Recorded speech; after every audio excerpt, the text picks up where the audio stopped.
In our first lesson, I'll introduce you to the structure of Excel sheets. We will learn more about each of the elements that you see on the screen. The top part of the Excel screen is called the ribbon. It is the strip of buttons and icons located above the work area. The ribbon has a number of tabs, such as Home, Insert, Page Layout, etc. Each tab contains relevant commands depending on the type of action that you would like to carry out. Below the ribbon, we have the workspace area. As you can see, Excel sheets are composed of multiple cells and contain many rows and columns. The letters from A to Z are used in order to make the various columns. The first one is A, while the second one is B, and so on. An Excel sheet contains 16,384 columns. That's a lot, right? We have a very similar thing with rows. Every row is identified by a number.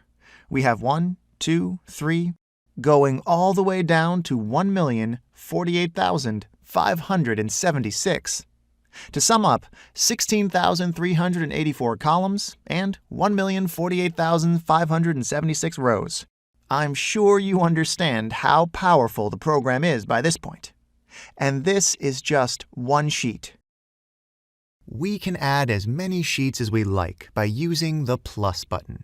We can work contemporaneously on multiple sheets too. I'll show you how it's done a little later. So, in order to add a new sheet, we can use the plus button. What if we want to delete a sheet? If that's the case, I can click on it with the right mouse button and select Delete Sheet. It is very easy to trace cells in Excel, thanks to the way sheets are organized. Every cell's coordinates are given by the letter and number corresponding to the column and row where it lies. So for example, the first letter in the worksheet is A1, given that it lies at the intersection of column A and row number 1. The only part of Excel's layouts that we haven't yet discussed are these two bars right here. This is the name box, and this here is the formula bar. The name box shows the name of the active cell where we are at. For example, I can select a different cell, and its coordinates will be displayed in the name box.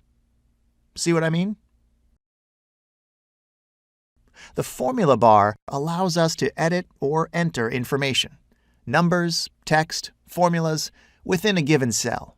It allows us to visualize the formulas or the content of a cell. The formula bar is really useful when we start typing Excel functions too. Once you start typing, it displays suggestions of functions that you might be looking for. We will start learning more about Excel functions later on in the course. But for now, this will do. Thanks for watching.